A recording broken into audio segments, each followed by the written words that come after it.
Hey, it's gonna be bad now. It's gonna be bad. I'm gonna hold on now. The art of swanging and banging. In today's video, we have ourselves a tier list. No grappling will be talked about today at all. Straight hands. I am going to be ranking UFC fighters based on their ability to swang and bang. Based on whether or not they are about that life. Violence. The guys who are going to go into the octagon, point to the ground, and just throw hands. Throw caution to the wind. No game plan, nothing. And you can obviously see what the S tier is. This tier list is built in honor of Dustin Poirier. Because when push comes to shove, Dustin Poirier might just be the most entertaining fighter in UFC history. Straight throwing hands, caution to the wind. We don't need a game plan. It's going to be bad now. It's going to be bad. In the A tier, we have violence. Those are the fighters that when they have a fight booked, we know the fight is going to be crazy. Regardless of who they're fighting, it doesn't matter. There is going to be violence. In the B tier, scrap. These are the guys that more often than not, they go in there and they have fun fights. It's going to be a fun fight. They're not quite the guys that throw the game plan out the window because they still try to be a little bit smart about it. They know the UFC is entertainment based. They know what the fans want to see. They want to scrap. In the C tier, we have tactical. Now, these guys like to say they're about that life, and then all of a sudden they're sticking and moving at range, or they're shooting a panic takedown. They know when to scrap and when not to scrap. They're not really about that action, but they talk like they are. And last but not least, the D tier, the absolute snoozers. These are the strikers that do not want violence. They want to fight for 25 minutes and not get hit and bore everybody to death. We hate the fighters in the snoozer tier. Without further ado, let's start with the first fighter on this list. The reason this tier list is being made. The reason this tier list is being made today. This guy inspired me to make this video. Tommy Guns McMillan. Now listen, whether you love the kid or you hate him, I'm not talking about whether or not I think he's going to be champ. That's irrelevant here. Tommy McMillan is willing to stand and bang. Swang and bang. It's going to be bad now. It's going to be bad. He did the picture pose before his last fight. Put your bias aside for a minute. If you hate Tommy McMillan, that's fine. You can hate him. But don't deny the fact that his fights are absolute bangers. He goes out there and he puts it on you start to finish, prime Nate Diaz style. Walking you down, hunting, no game plan, nothing. There is not one thing going on inside Tommy McMillan's head when he's in the octagon. And it's something I need everybody to just appreciate. If you don't think he's going to beat high-level guys, that's fine. But the fight is going to be a banger. It's going to be bad now. He's going to put it on people bad. Alberto Montes got walked down and destroyed for 3 straight rounds, got finished in round 3. Next up, the next fighter we're going to talk about here on this swanging and banging tier list. Our first champion on the tier list. Let's talk about Joshua Van. Joshua Van, look, push comes to shove. This kid wants it on the feet. He's high volume, high pressure, puts it on you. He's willing to eat one to throw one. Violence. That's immediately what I think of when I think of Joshua Van.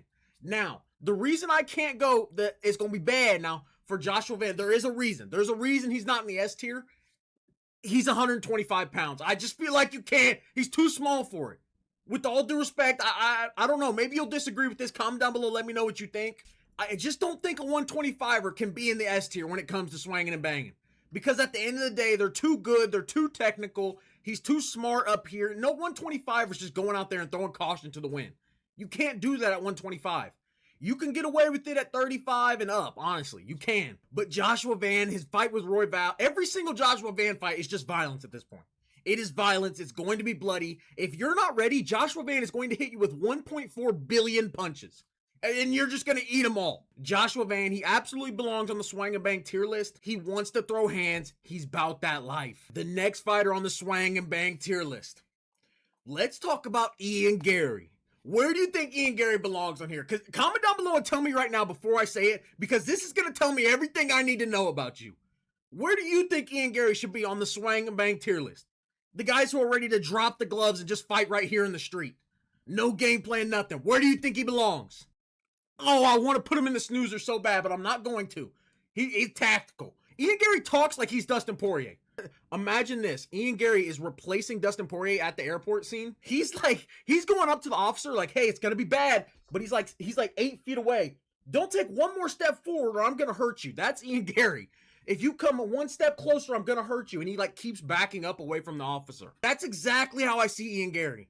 talks like he's about the life, goes out there and point fights for 35 minutes. Ian Garry was able to make Carlos Pratz one of the most fun strikers in the UFC. He made that fight boring for 4.5 minutes.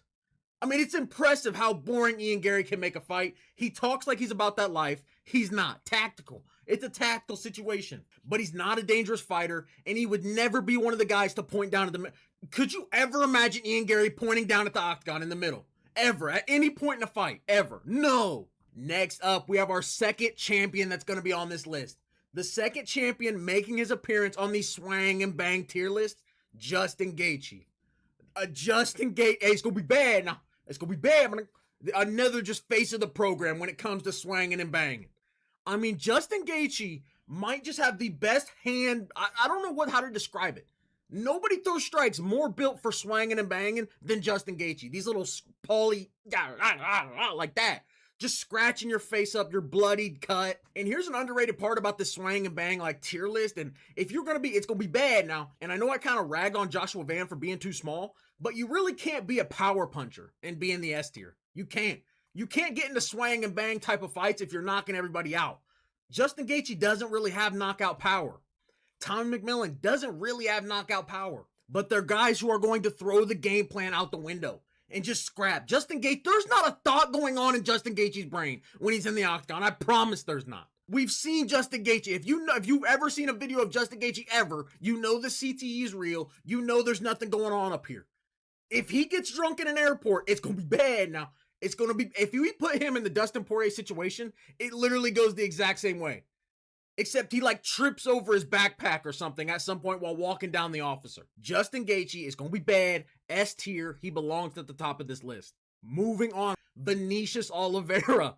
Vinicius Oliveira. Whoa, that's how he's... Whoa. The biggest, most wide hooks you could ever imagine. Lock dog. If you've never seen a Vinicius Oliveira fight, please just go back and watch any. Andre Fili versus Vinicius Oliveira. This dude, Vinicius Oliveira, throws punches like he's trying to kill you.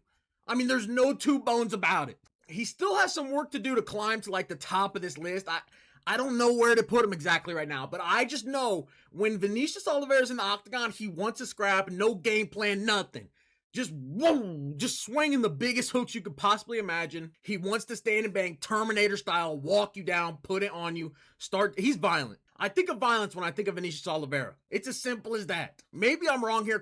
Do you disagree with this? Is Vinicius Oliveira not one of the most violent fighters in the UFC right now? He doesn't have the gas tank to do it for 5 rounds like McMillan and Gaethje. Like those guys can do it start to finish. Vinicius Oliveira is going to throw everything he has for about a round and a half, and then he's in a lot of trouble. Next up, we have another guy in the flyweight division.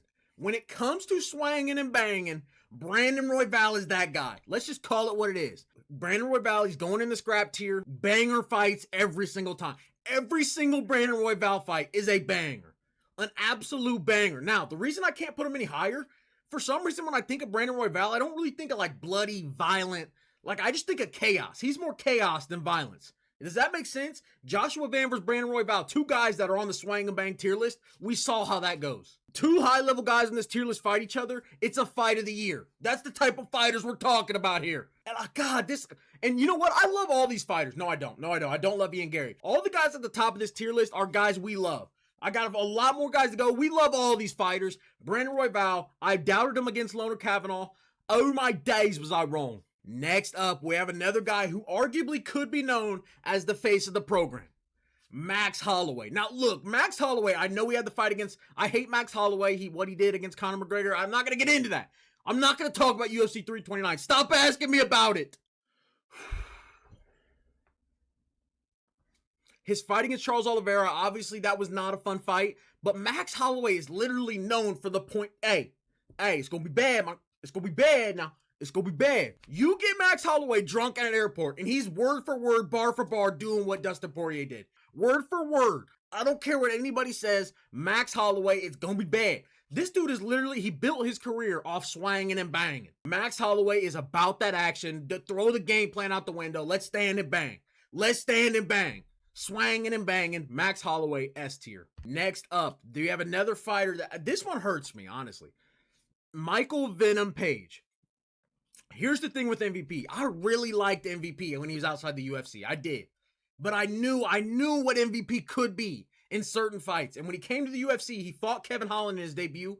And I was like, man, I don't think that little gimmicky game of boom boom is going to work against Kevin Holland. And I was worried that MVP would turn into a boring fighter because you go online, you look at his highlights, and it's like chaos, crazy knockouts against nobodies. And then he put it on Kevin Holland bad. He beat the brakes off Kevin Holland. And I was back. I'm like, yo, MVP's the best striker in the UFC, and he arguably might be. That's a topic for another day. But I can't deny, when we talk about swanging and banging, we talk about putting our life on the line for people's entertainment. As bad as it gets. As bad as it gets. Michael Venom Page is a terrorist of this sport when it comes to entertainment. He just is. He just is. Nobody has fun watching MVP anymore. How could you be lower than Ian Garry? You know, I want to lower Ian Garry. Ian Garry turned boring against No! Ian Garry, go. Go down. Michael Venom Page versus Ian Garry. Ian Garry's the one that made that a terrible fight. And Michael Venom Page kind of tried to make it fun. It was never going to be that fun. Ian Garry's the reason it was bad. They're both terrorists of the sport when it comes to entertainment. They got to be at the bottom of this list. Next up, we have Carlos Pratz. What do you think of when you see Carlos Pratz? What do you think of? I'm seeing JDM on the ground. That's what I imagine. With all due respect to JDM. Violence. Violence. And here's the thing. The reason it can't go and it's going to be bad now. It's going to be bad. Carlos Pratz hits too hard to be in that tier. Because he can't get into these back and forth wars with people. If you get hit by Carlos Pratz, you're not surviving it. So you can't get into a 5-round war where it's just point down at the middle. He can't do that. He's physically gifted, too gifted to be in that tier. But you can't deny, when you think of Carlos Pratz, it's violence, man. Oh my God. You're like wincing every time Carlos Pratz throws a punch. That's what I think of when I think of Carlos Pratz. Absolute violence. He belongs on the tier list. Next up, we have a fighter that I have done everything in my power to forget he exists. I have tried to forget this fighter exists because it hurts, man. It still hurts. I'm not recovered. Jiri Prochazka. Please, guys, I beg that you don't let what happened against Carlos Ulberg change your view on Jiri Prochazka. Don't do it, man. It's gonna be bad now. It's gonna be bad now. Jiri! This dude is fun fights. He is entertainment for the people. He is lay his life on the line for our entertainment. That is Jiri Prochazka. I will not let people forget. I won't let them forget. I don't care. I'm gonna have kids one day. I'm gonna say, hey, Jiri Prochazka was that guy. It's gonna be bad now. It's gonna be bad now. If we put Jiri Prochazka in Dustin Poirier's shoes, I don't know. I think he may maul the officer at the airport. Like, I think Jiri may just go, I don't know. He might start like biting. I don't know. It's gonna be bad. It's gonna be bad now. Jiri Prochazka, don't let him drunk into the airport. I don't know what's going to happen if he loses control. He belongs in the S tier. He's literally built for this list. Next up, we got a guy that just deserves more respect. He deserves more respect, and he belongs on this list because Bobby Green only has fun fights. I mean, Bobby Green, listen, he's been on the wrong end of some things. But at the end of the day, he's going to style on you and just put it on. It's going to be bad. Now, boom, boom, boom, boom. That's Bobby Green. It's going to be fun. He's not going to abandon the game plan necessarily, but he's going to keep doing what he does, and he's going to put it on you if you're about that life. If you're willing to stand and exchange, kind of like Brandon Royval, he's going to stand and bang with you. He's going to swang and bang if that's what it calls for. If he has to grapple a little, he can grapple. Bobby Green, he deserves more respect when it comes to swanging and banging. And last but not least, the final fighter who's going to be on the tier list. I can't make the video without him. Hold on now. Bias aside. No, hey, it's gonna be bad now. It's gonna be bad now. You're not gonna disrespect Derrick Lewis. No, I'm not gonna let you disrespect Derrick Lewis. I'm not gonna let people forget how fun Derrick Lewis is as a fighter. He's old now, I get it. He lost a few fights. He's 40 years old. What do you want from him? Most knockouts in UFC history. You're gonna tell me he doesn't belong on the Swang N Bang tier list? No. Like, comment, subscribe. My full card prediction video is out tomorrow. Let me know what tier list we should do next. Lock in.